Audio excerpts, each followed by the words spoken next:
Hello, and welcome to Muslim Stories from Around the World. This is our second episode, so if you joined us for the first one, you already know. But if you're new, this is a show where I sit down with a Muslim from another part of the world and just talk to them about how their experience of growing up or being a Muslim has been similar or different to my own. Now, before we introduce our guest, I'd like to tell our listeners that just like last time, you can, um, if you have any questions or comments at any point during our show, you can type them in the comment box on YouTube or Facebook or wherever you're listening. And if you're on FM, you can go to ramzanfm.com and you should be able to see the WhatsApp number as well, where you can submit your questions and comments. And yeah, I think that's about it. Let's start the show. So our guest for today is a Pakistani Muslim who was born in the UK to Pakistani. I'm not. I'll let him introduce himself. So hello, Hamad. How are you? Hi, I'm good. How are you? I'm good too. I'm good too. Do you want to introduce yourself about how exactly who is Pakistani, who is British? Yeah. Yeah, so I was born here in Scotland. My dad was born in Manchester, but my Okay. dad's parents were born in Pakistan, and my mum was also born in Pakistan. Okay. Okay, so your mom is a Pakistani and your Yeah, dad's parents are Pakistani. But do you yeah. identify as a Pakistani or do you say like I'm Scottish? I that's a difficult one. It depends who I'm talking to. Okay. Sometimes I'll say I'm a British Pakistani. Sometimes I'll Okay. just say I'm just Scottish. Okay. Kind of depends who I'm talking to, really. What about your parents? Have they I mean your mom obviously should say like I was born in Pakistan, Pakistani, but what Yeah. about your dad? Does he associate with Pakistan more or to the UK more? I would say the same as me. Again, it depends Okay. who we're speaking to. Okay. Yeah, just completely depends. Obviously, we're not from Pakistan, so we can't say that we are fully Okay. Pakistani, if you know what I mean. Okay. So, So tell me about how is your Ramzan going? Because this is my first time having Ramzan in the UK, but I'm sure you're used to it mhm. by now. How is this one pretty similar to what you're used to, or is this one a bit longer, shorter? What's the deal? So I'm actually not fasting this year, because it's Okay. bang on the center of my exams, and I get really bad migraines Okay. Okay. during Ramadan when I'm fasting. So, Okay. my finals are really important, so I need to focus Okay. on them. And if I've got a migraine, I spend the whole day in bed. Oh, But normally it's pretty tough. Obviously, I've grown up with Ramzan being in the summer. okay. So when I turned about 12 is when I started keeping fasts, trying to keep fasts. Yeah. It's been about, so that's 8 years now. Okay. And it's gotten progressively tougher, obviously, as the days have gotten Yeah. longer, and now they're finally getting shorter again. So I Okay. feel as though this year's probably a bit more manageable. Yeah. So tell me about, you mentioned that you started fasting at around age 12. So can you Yeah. tell me about why exactly that was? Because back home, it's like the parents tell their kids to, you're grown up, start fasting, start praying, stuff like that. How was your experience with that? How did you experience religion growing up? I think I was always inspired to fast. Okay. I think it's just the whole community, kind of Muslim community kind of vibe that everyone kind of gives off in Ramadan. Everyone's fasting. So as a kid, you look up to your elders, they're all fasting, you want to fast as well. Okay. And I think that's kind of what inspires every kid in kind of Britain to fast, if you know what I mean, is they Okay. see all their elders Yeah. doing it, they see everyone doing it, and so they want to do it as well. Have you had any Ramadan back home in Pakistan? How often do you visit? So I visit Pakistan maybe once every 2 years or so. Okay. Um, So have you experienced but Pakistani Ramzan or have you always had Ramazan here? I've never actually experienced Pakistani Ramzan. We Okay. normally go in about October time when it's a bit Okay. cooler. Okay. So Okay. Yeah, makes yeah. sense. So, tell me about what it was like growing up as a Muslim everyone around you. Tell me about your surroundings. Were you brought up in like a Muslim neighborhood, a Pakistani neighborhood, or was it very white? Was it mixed? What was the deal there? So I've always been brought up in a very white neighborhood. Okay. Everyone around me has always been very white. Okay. I grew up in Fife. If anyone knows anything about Fife, there's not a lot of like there is a small Muslim community, but it's not very profound. Okay. And And where exactly especially that is? That's in Scotland. so yeah, that's in Scotland. That's just above Okay. Edinburgh. Okay. Okay. Just like over the bridge from Edinburgh. And yeah, it's predominant. I grew up in a very predominantly white. Went to primary school. That was predominantly white. High school. I went to two different high schools, public and private. Public school there was a bit more kind of diversity. Okay. But however, I went to private school in Edinburgh, and that was predominantly white as well.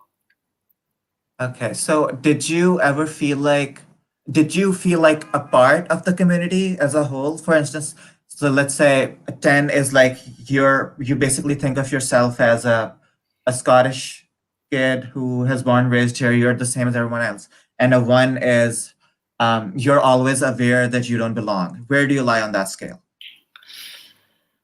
I'd say it ranges from where I am, Okay. and who obviously we're around. Okay. I'd say growing up, it was very much a 1. Okay. I was very racism was quite rife back then. Islamophobia was quite great. Okay. Growing up, and yeah, but as times went on, obviously it's kind of creeping up to about a 7 now. I don't feel as though I'm racially kind of discriminated against as much anymore, Okay. as I was as a kid. Kids don't know any better. Kids can Yeah. be quite mean, obviously. So So tell me about like you touched on some serious topics, so like racism and Islamophobia. Can yeah, you tell me a bit about how that experience has been for you? Because I've been here. This is my first time in the UK, and I've only been here for like 4 months, and I don't know if it's because I'm an international student or because I have only been here during COVID and I haven't had much interaction with the locals. What was that like? How did it start? And is that like a common occurrence for people, for brown people or for Pakistani or Indian kids? I feel as though in the UK there is a lot of Islamophobia, and there always has been, and I think there always will be. Um, when I was growing up, there wasn't much information about Islamophobia. I grew up in a very kind of predominantly white community, so kids were very, they didn't really understand. Obviously, I feel as though I've always kind of been looked at as different, and I think growing up that affected me quite a bit. Nowadays, it is a lot less, especially because I think you live in the city. I think because I was living kind of out in the countryside, a bit more secluded, and there was a bit more racism there. I feel as though in cities, people are more. It's more culturally diverse anyway. Okay. So I feel as though that obviously helps towards that. And nowadays, obviously, people are a lot less discriminatory. Obviously, you've got the Black Lives Matter movement. You've got all things like that, who are all against racism, and it's becoming a good thing to not be racist now. So I don't feel as though I or many people experience it. I still do experience it sometimes. For instance, the other day, I'll give you an example, right? So the Go other ahead. day, Go I ahead. was went into it's a health store, Holland and Barrett, it's called, Okay. and it's predominantly white middle-aged women that work there. Okay. Um, and me and my brothers went in, and as soon as we went in, the woman was questioning us. She was just like, "What are you doing here? Why are you here? What do you want from here?" And was really being quite aggressive with us, and being like, "Oh, why are you here? You can't do that. You can't stand there. Why are you standing there? And what are you actually here for? If you're not getting anything, then leave." Type them kind of comments, Yeah. And I was going to say something, but I obviously didn't, because I was with my little brother and I wanted to make a good impression. Yeah. Um, But How, it's how yeah, it's little things like that. How frequent do you think you experience that growing up and like now that you're an adult? Has that changed? Is it better? Is it worse? Or is it pretty much the same? I feel so it depends again where you are. So that was when I was back home in Fife. Um, Okay. I don't Okay, feel as hold though I on. Actually, there's seem to be some like audio distortion. Is your mic like there seems to be like friction that I can hear? I don't know what that is, but can okay, you can go ahead. You can go ahead. yeah. What was I saying again? Sorry. Um, So, has that changed the amount of discrimination you faced growing up, or is oh it pretty yeah, much the same? And I events feel as though like it that has specifically changed. that you referred to. Like things like that, I feel as though I have become numb to it. It does happen a lot. In shops, people kind of see you as a threat rather than someone nice. Like simple. It was a simple switch with that woman. As soon as he walked in, she became really kind of defensive with her shop. She was just like, who are they? Why are they here? And I don't think she actually realized that she was being discriminatory. But she ended up being actually, quite discriminatory. And I think she realized that after. We went in to buy tea of all Okay. things. So, Yeah. it wasn't like we were in to do anything mean. We went in to buy tea, if you know what I mean. Yeah. So when the woman started serving us tea, I think she realized what she was doing, and she ended up being super nice to us when we were leaving. Okay. And it was just a simple switch like that. Where do you think that comes from? Is there like some history that I'm not aware of that leads into that? Because, so for instance, the Black Lives Matter movement that's in the US that we all see, that has like Yeah. deep ties to the way things were before and slavery and stuff like that. But so that we can like see, it's that like primitive mindset, we can see where it's coming from. Do you have any idea of where this mindset comes from for people that look like you and me? I think so. I have my own kind of views on where it comes from. I've had some long discussions with people, like my friends, about actually where it comes from because a lot of people are confused about where it comes from, and what I think what happened was obviously there was a large influx of Pakistani immigrants into this country, and I feel as though they were very uneducated. And because of this, I think they didn't accept the culture here, and they kind of created their own communities and cultures. And I think white people, or not white people, but people from this The country, locals. yeah, the Yeah. local people from this country, kind of felt threatened by that.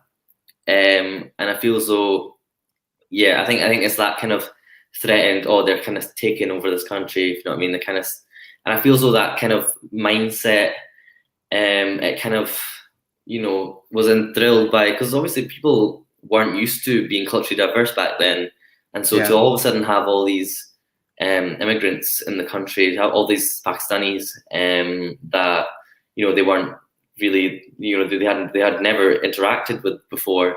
I think they find it quite tough. People are resistant to change enough as it is.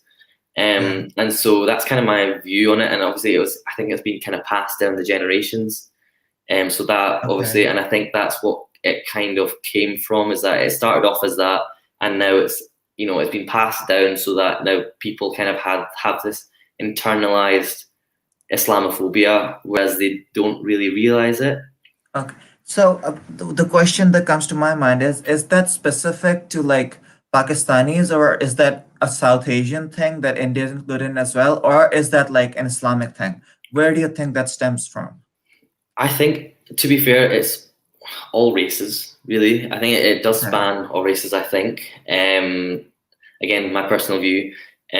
I also think that the media have had quite a large play, and especially Islamophobia. Anything about a Muslim in the news is always, you just know it's going to be bad. There's Okay. never good news about a Muslim, or Okay. is never, Islam is never put in a good light from the Yeah. media, from the news, Okay. and I think that is also what influences people to make Okay. these judgments, to make these, Okay. Okay. yeah, So I had a similar discussion with someone who's also born and raised here. but parents are Pakistani.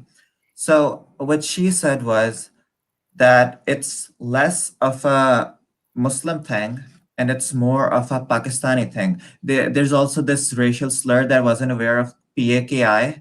Yeah. Tell me about where does that come? Because when I first heard it, I was like, oh, that's just short. But it seems like there's like some connotations, some context to it that I'm not aware of. Can you highlight Mhm. that for a bit?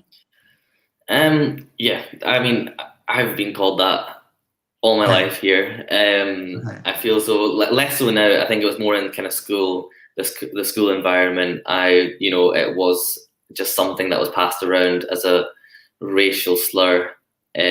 Just like the N word is for black Yeah. people, and there's other racial words for other races. Yeah. And I feel as though it was just kind of thrown about when I was younger, and I do think there's like people tend to like, for instance, I know someone called that's Arabic, right? Yeah. And she's a good friend of mine, and she's from Saudi Arabia. However, she gets called that as well. She's been called that. She's born and raised here. However, she's been called that all her life as well. And it's interesting because people just kind of see, if you've got darker skin, you're all of a sudden this kind of Pakistani that they hate, if you know what I mean. It's So just kind of anyone this. who looks like Middle Eastern or like from South Asia, they just collectively bunch that together as Yeah. okay. So you'd say it has like both. It's predominantly you'd say a Muslim thing. It's Islamophobia much less than like specifically against Being Pakistanis. from Would you say that? Pakistan, yeah. I mean, I think it's a bit of both. I think it's Islamophobia in general, and then if you're from Pakistan, it gives people more reason to be like, oh, if you Okay, know what so I mean. that piled it. Okay, okay. Hmm. But so, would you say so? What was your parents' reaction to all this? So we've seen like we've talked about how you were maybe had discriminatory behavior towards you Hmm. in the UK, and that's probably because you look like you look like me. Yeah, so you look like someone who's from that part of the country, that part of Yeah. the world. But does your mom and your dad do they look like typical Pakistanis, or are they? What's the deal there? Yeah, they look. To be fair, I think my family in general look more Arabic than Pakistani. Okay, Anyway, I think we've always kind of looked a bit more Arabic. But growing up, my dad has told me so many stories, way worse than what I've ever had to experience about Islamophobia in when growing up, Islamophobia in everyday life. And it's always quite difficult to hear, if you know what I mean. You see your parents, you don't ever want any harm done to yeah, them, obviously, but you hear all this stuff that they've been through. Not my mum per se, because she moved here when she got married to my dad. yeah, It's more my dad, and hearing all these different things that have happened to him, and situations that he's been in where he's been racially abused. He's been he's like, yeah, just really really crazy stories. yeah. So let's switch that around to like Yeah. something happy, something happy and nice. So tell me about. So you do celebrate like the Muslim festivals, Badi, Choti, Eid, the Eid al-Fitr, Eid al-Adha. So tell me about what a typical Ramadan is like in a UK household. How did you celebrate it growing up? What was the iftaris like? Stuff like that. So I've always loved Ramadan. I think it's an incredible time for everyone, every Muslim. It doesn't matter how far you stray away from being a Muslim at Ramadan. Like, everyone becomes a Muslim again, if you know what I mean. Yeah, Everyone's reminded of their roots. Everyone's reminded of the religion. yeah, Everyone's reminded that they are Muslim. And yeah. it's one thing I absolutely love about this country is that at Ramadan time, everything kind of stops and everything becomes about your family. Okay. Everything becomes about spending time with your family. It's even like going to the masjid. If Yeah, people start going back to the masjid more often, you start seeing communities build kind of back together again. For iftar time especially, there's always big feasts at masjids. There's always free food. Everyone's Yeah. always laughing, happy because we feel proud of themselves. Yeah. And I feel as though that's kind of the general consensus with, I think, everyone in the UK, is that, Ramadan's a very special time when Yeah. everyone gets to, be with their family Yeah. and be, Yeah. I a think Muslim. it's pretty similar back in Pakistan as well. When Ramzan time comes along, people do get more religious. They try to go to the mosque more, and they the Pakistan is a Muslim country, as you know. So there we have like we are very pampered during Ramadan. The days are shorter. The kids get home early, and it's just like a very chill time. And so yeah, people do spend that extra time with their families, and it's all very, it's like an air of like celebration all throughout the month.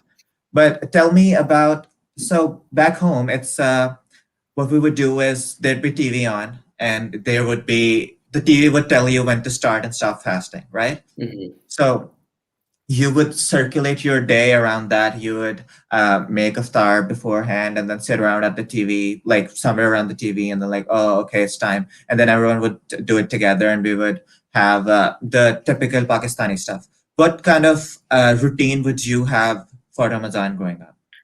So normally we just, the masjid sends out these sheets, A4 bits of paper with times and dates. Yep, yep, yep, yep. And it's basically, you just look at that. We don't Okay. really have something on TV to kind of say, this is Yep. when to start and this is when to stop.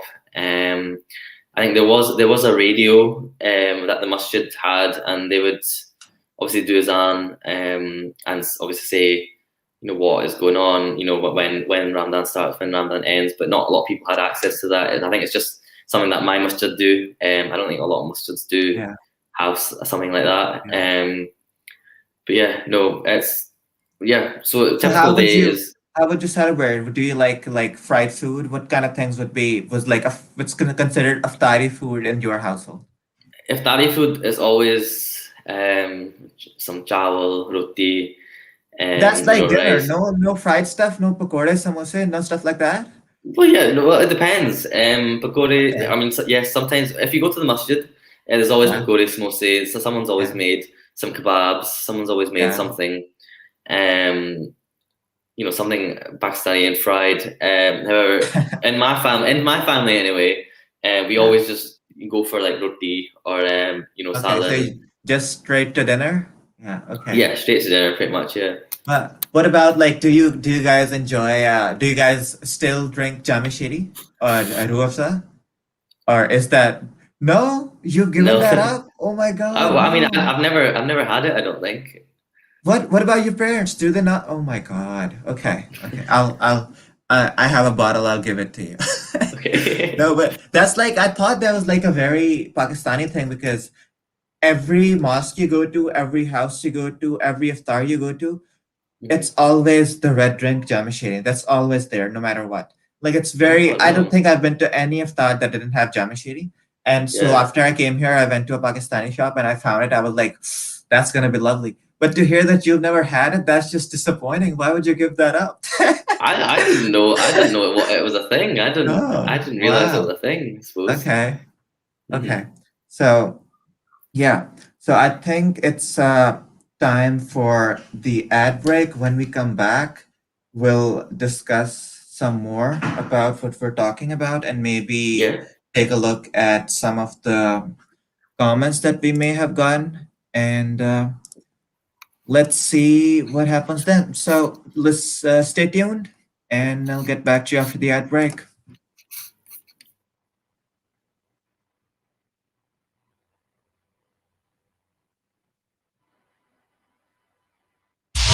Feel your soul while your body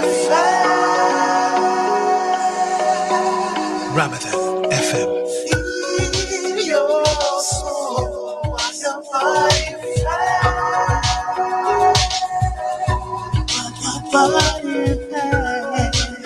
Ramadan FM.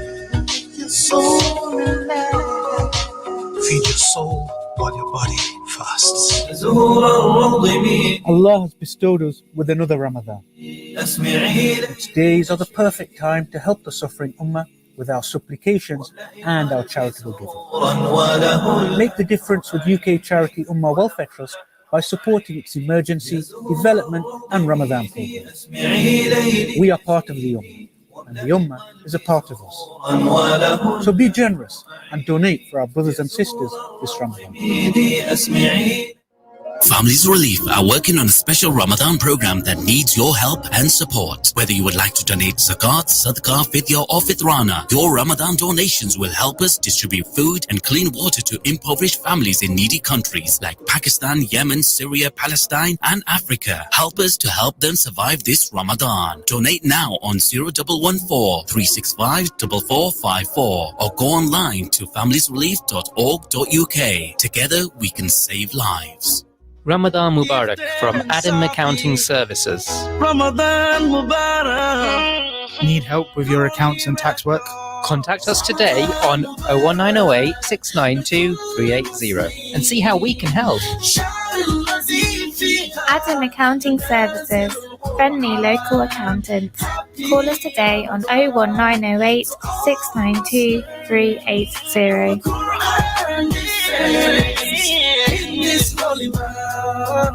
Waffles, crepes, cookie dough, ice cream, just what you need after a long day of fasting. Dessert Island is open until 1 a.m. during Ramadan, 7 days a week, and there is free parking at the rear. Come and see us at 116 to 118 Queensway, Bletchley. We can even deliver. Just visit dessert-island.co.uk or download the app. Your wealth, your religion, your children, are they safe? If you live in England or Wales, you need a will. Find out all about this religious duty with Hassan and Muhammad Suleiman every Tuesday 6 p.m. to 7 p.m. with a live Q&A on each show, The Islamic Will Show with Hassan and Muhammad Suleiman, exclusive on Ramadan FM.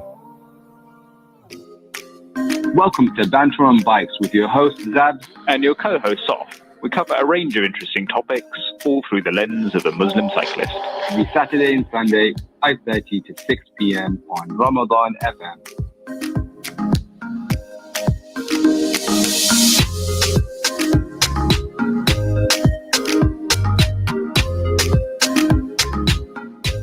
For a list of all our sponsors, please visit ramadanfm.com.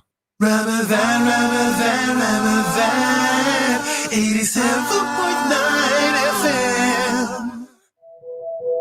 Assalamu alaikum. This is Haroon Alvi, and you're listening to Muslim Stories from Around the World.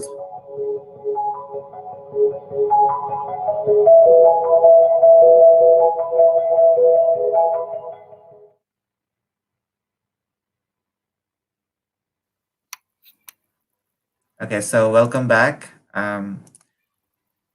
You're listening to Muslim Stories from Around the World, and we're talking with Hamad, who is a Pakistani in a loose sense of the word. His parents are Pakistani, but okay. So we were talking about how you celebrate Ramadan in the UK in your family.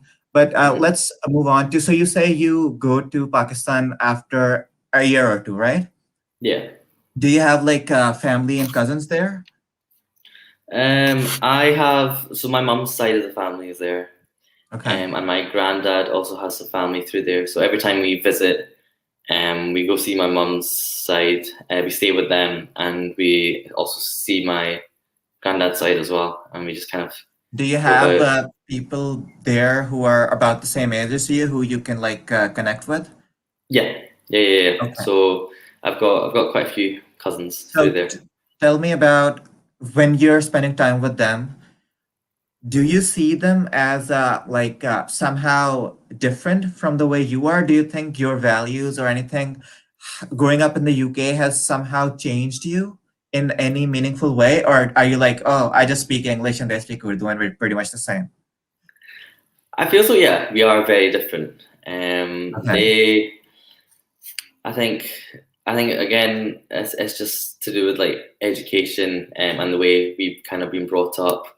I've been brought up here, obviously, things are very different.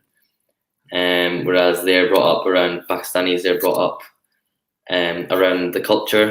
So obviously they have a different culture, but when I do go across, it is fun and we do connect. And we do have our differences. Obviously there are quite a few differences, but it's Religiously speaking, do you think so? Because we're talking about religion right now, so do you think growing up in the UK to Pakistani parents, like in a white neighborhood, as you had already said, has that somehow brought you closer to the way you would be if you had been raised back in Pakistan, or is it what's the deal there? How do you see that? You see that as a good or a bad? I feel as though it's kind of a good thing. I think. I mean, either way, I think. I have strong Muslim values, and I always will do. I feel as though in Pakistan, I love the way families are everything. Whereas here as well, that's one of me and my family's main values is that families are everything. Yeah. And I feel as though, that's, I think, one major similarity religious-wise. I feel as though, and I do feel as though religion-wise in Pakistan, there's more kind of influence to, be a better Muslim.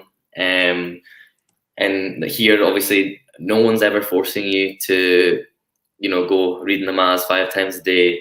Go, you don't hear azan every time it's namaz time, if you know what I mean.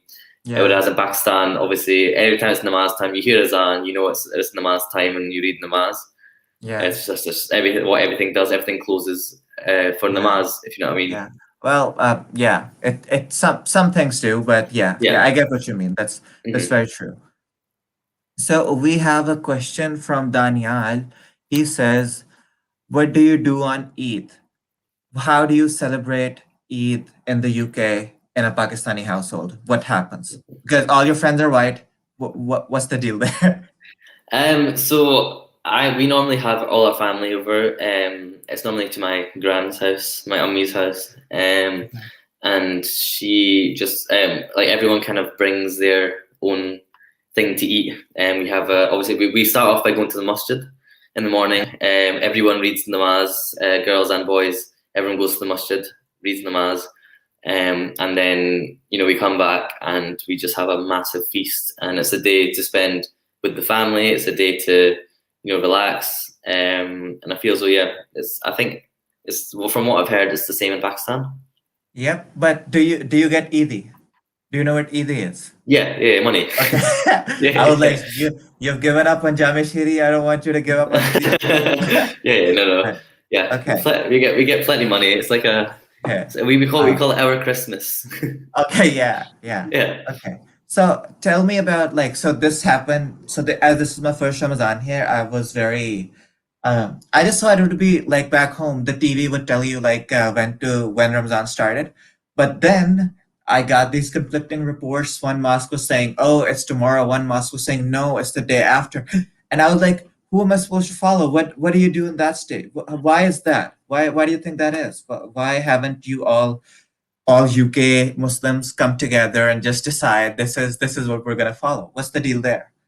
I think it's because there's no central masjid for the UK. If you know what I mean, there's no central committee. There's no central person saying, obviously.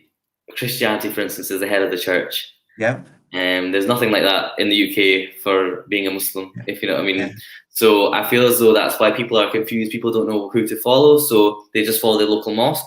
And again, the local mosques don't know who to follow, so some follow Saudi Arabia, some follow Pakistan. Okay. So I have 2 local mosques. What do you do in my situation? I was very confused until someone told me it didn't matter. And I think that's kind of fair. But what does your family do in that situation? Have you ever been in that situation? Well, who do you do? Go with your colleagues in Pakistan, or do you do the local mosque? What do you do?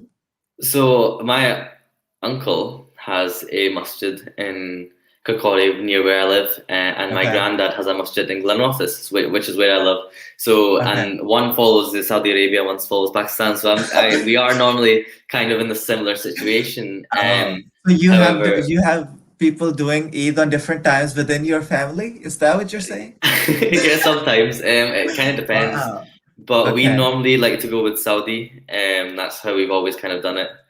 Okay. And I think yeah, that's just the kind of tradition in our family. We always just tend to go with Saudi. Okay. That's very, I don't know.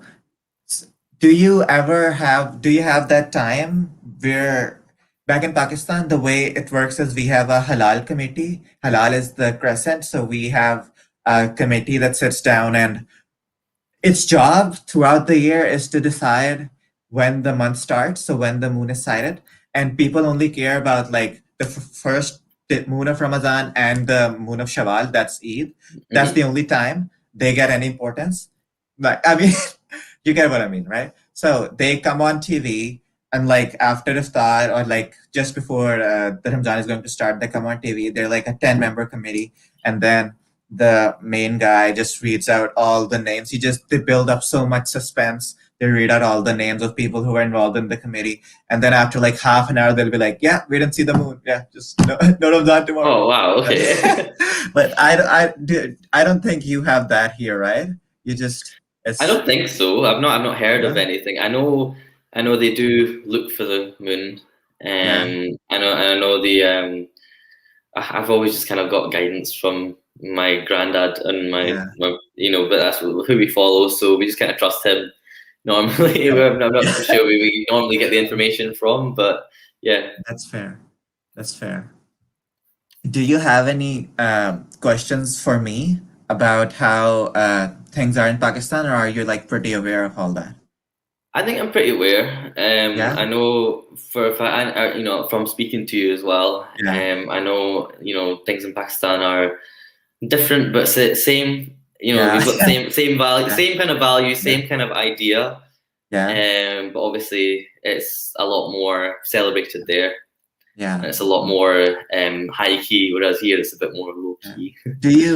So let's talk about the second Eid, the Bakra Eid, the Eid al-Adha. Yeah. The way it is done in Pakistan is everyone gets goats or It's a cows. bloodbath. I know. Yeah, it's a bloodbath. Yeah. I don't think you do that here. Well, how do you No. celebrate Eid al-Adha here? So we normally hire. I think we pay for a bakra to be halal. Yeah. In Back Pakistan. home? Yeah. Yeah. So in Pakistan, obviously we get. I think we just hire people to do it for us. Yeah. Obviously you can't do that here. So. No, but what if if you don't wanna you want your animal with you, or you don't want it to be done like back home, you want to be actually able to like eat the meat. Is there any like services who do Qurbani for you here in the UK, or like most people do it back home? I do think there is. I'm pretty sure if you search Qurbani UK, I'm sure there is companies that do it in the UK for you and send Qurbani meat to you. So, and I know some people. I think distant family friends. I know do it. So Okay. So one of my other questions is, I met someone who said that there are like scandals on like what meat is halal and what is not. And even though there was like, I saw a video like a couple days ago where there was this brand called Hamza Burgers, which said it was halal, but it was found to have like, I don't know, pork meat or something inside it. So how aware are you of that? And does you and your family actually care about that stuff? Or do you just go to local butchers? How big of a problem is it in the UK? It's not a problem at all. It's completely illegal, first of all. So anyone caught doing that is immediately like it's a criminal offence. Okay. So it doesn't happen often. And if it did happen, once in a blue moon, then it's not likely at all. Okay. I feel as though in areas that there's a bit more people, a bit more racism, such as London, for instance, I think that's where it would be. It could potentially happen there. Yeah, it could potentially happen there, but it's highly unlikely over there as well. So what you're saying is, right now I don't need to worry about if it says halal, it is halal. That's what you're saying. But Okay. pretty much, if it says halal, it is most Okay, likely going to be okay. halal. Okay. And I think halal meat in this country, like we normally get halal meat. There's a butcher near us, and we Okay. just normally just go there. And we used to actually have to come all the way to Glasgow for our meat. Okay. Because we obviously Fife, it's about an hour and a half drive. Okay. From there, and that was our kind of closest place where we could kind of get halal meat. However, we Okay. do now. There's butchers opened up in Fife, halal butchers, so we normally just get our meat from there. Okay, so another question that comes to mind is you said that you grew up in a very white household, right? A very white neighborhood. So everyone around was like pretty diverse. Yeah. What do you think, if you had a choice, would you prefer to do that? Or would you prefer to grow up in a neighborhood where everyone around you looked the same, talked the same, or was a Pakistani or a Muslim at least? So what would you prefer and why? I think I'd prefer if it was mixed. I prefer if there was a bit more of a Pakistani community, but it was mixed in with the kind of British population. I feel as though, I feel as though being able in this country, especially, in communities that are completely Pakistani, I feel as though people lack the skills to be able to integrate with people from this country, and I feel as though people end up losing that kind of skill. I feel as though because I grew up mainly around people from this country, I feel as though I'm better at interacting with them. I'm better at everyday life. I'm better at speaking to people and better at communicating, because at the end of the day, you are a minority in this country, so you need to learn how to speak the language. You need to learn how to be like kind of fit in. Be British, fit in, if you know what I mean. So at the end of the day, you need to do that. And I feel as though if I did grow up in a community that was completely Pakistani, I would lose out on that skill. Okay. So yeah. That's a very fair point. But that's why do you think most, like, I don't know what the deal is here, but do you think more people live in Pakistani communities in the UK, or more people live like your parents chose to live in a diverse neighborhood? I'm not sure. I think down in England, it's more people, Pakistani people live in a Pakistani community, and then I feel as though like there are communities that are Pakistani, but then you also get Pakistanis that are not in communities. I feel as though in every city and throughout the UK, there's always a Pakistani area. Yeah. If you know what I mean. Whereas, I think it depends really. It's half and half. Okay. I feel as though some people are born and raised in the Pakistani community. Some people are born and raised in a predominantly white community. Some people are born and raised in a very diverse community. So I think it's very Okay. So I wasn't aware of this before coming here, but it seems like most Muslims who live in the UK are Pakistani. Is that a fair statement? I'd say so. Yeah, I think. What other so. have you met? Like, you already talked about like an Arabic girl, right? So have you met like any other nationalities who are Muslims who like are settled here? Like I see, like I meet international students, but they're like, okay, that's diverse. But like people who live here, who have lived their lives here, or who plan on living here, I only find that if they're a Muslim, they're most probably a Pakistani. I think because I've met so many people, I actually know quite a lot of Pakistanis that aren't. It's not Pakistanis. I've met quite a lot of Muslims that actually aren't Pakistani. I've met Turkish Muslims, Arabic Muslims. From Saudi Arabia. I've met Arabs, Chinese. I've met quite a lot of Chinese Muslims in this country. Filipino Muslims.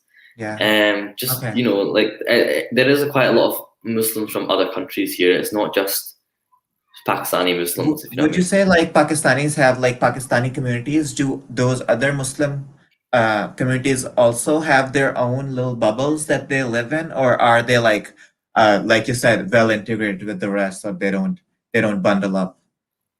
I think they are. I think predominantly, I think most people like. I do think they're well integrated into the communities. I think I'm sure they do have their communities here and there. But yeah, no, I do think they are well integrated. Okay.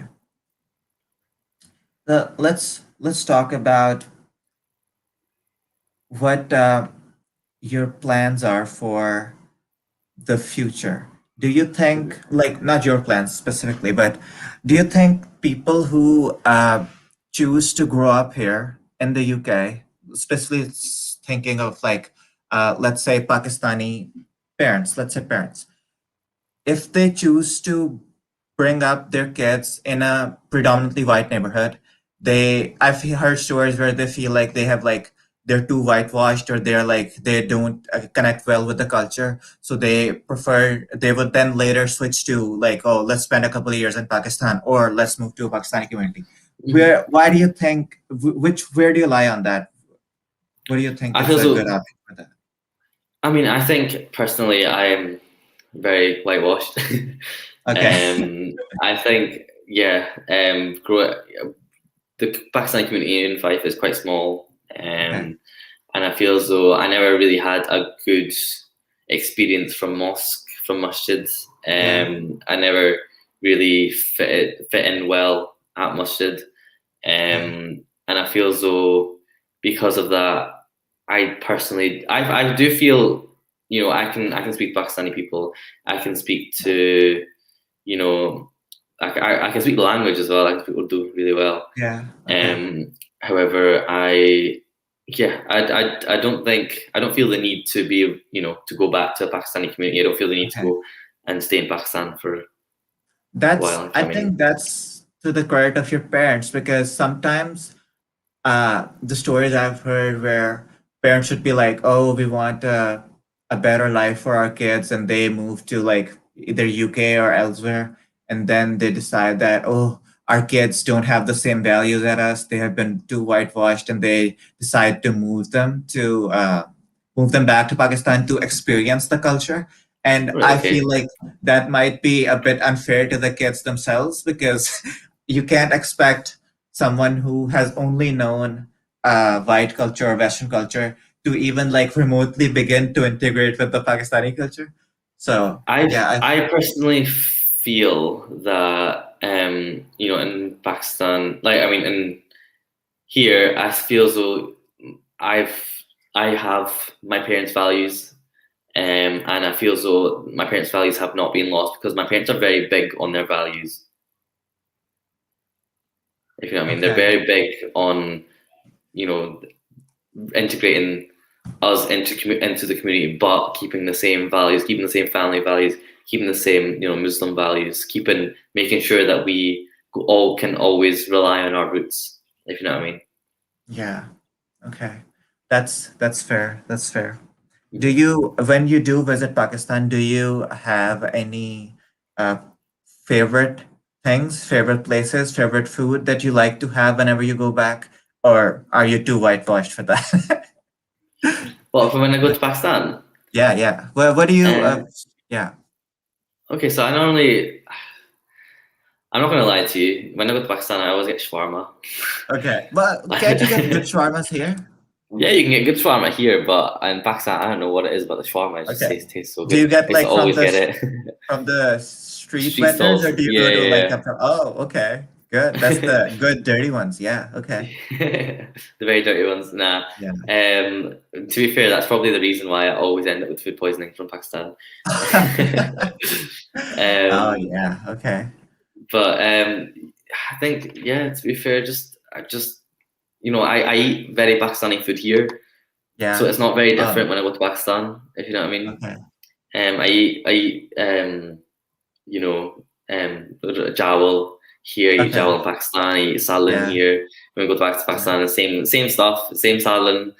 But you say you were brought up in a white neighborhood. So was it your parents who were like, no, this is what we eat, or how did that happen? Because like after I moved here, I was like, ooh, get rid of the Pakistani food, I'm just gonna make pizzas and burgers. But of course, like I miss it now, so I'm getting back to it. But does that quite go to your parents?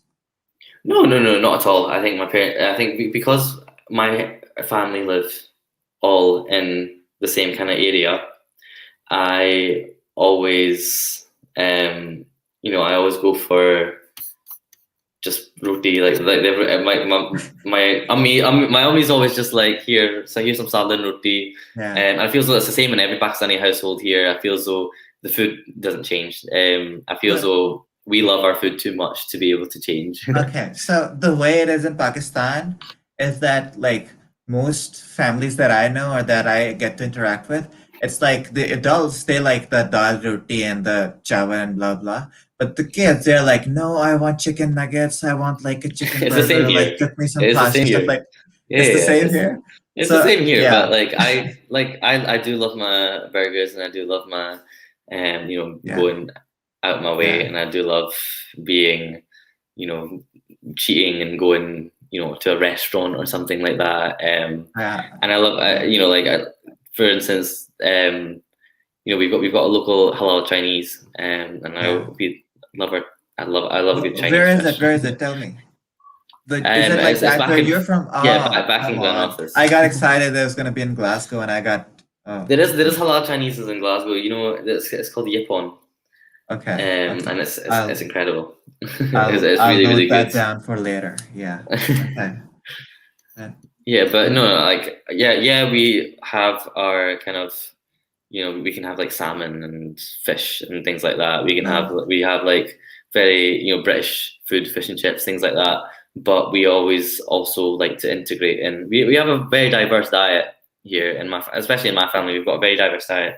We like to take food from all cultures and just make it the best we can. So Okay, so I think we just have a couple minutes left.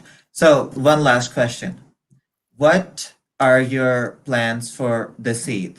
What are you planning on doing? I know the exams are going to be going on, but are they going to be over before Eid, or what's the deal going to be? yeah, so my exams finish on the 6th, and I'm planning on keeping, I think it's 7-ish days until Eid. So I'm planning on keeping all them rosy. Okay. And then I'm planning on, and then after that, I think on Eid, we'll just do what we normally do. Obviously, this year is going to be a bit different because my entire family can't come round because of coronavirus and things like that. So your family lives in like other parts of the UK, or are you all like in Scotland? So we're pretty much all in Scotland. Okay, so that's okay. I mean, I've got one uncle in Glasgow. I've got an auntie in Edinburgh, and some cousins in both. And then I've got cousins and aunties and uncles in Fife as well, which is where I'm originally from. So we're spread out over Scotland, but normally at Eid time everyone comes to my grand's house. But I think this Eid might be a bit different. We'll see. Do you wear like Pakistani shalwar kameez and stuff on Eid? I used to way back. I used to love dressing up in shalwar kameez and stuff. Now you just wear like a suit. How do you dress up for Eid then? I just wear a shirt. It's a lot more casual now, is it? Come on. It's a lot more casual in our family. We're a bit more casual with it. But what about your parents? I'm sure your father wears a shalwar kameez, or doesn't he? Does he not? No, he wears the shirt as well. He was born here. I mean, okay.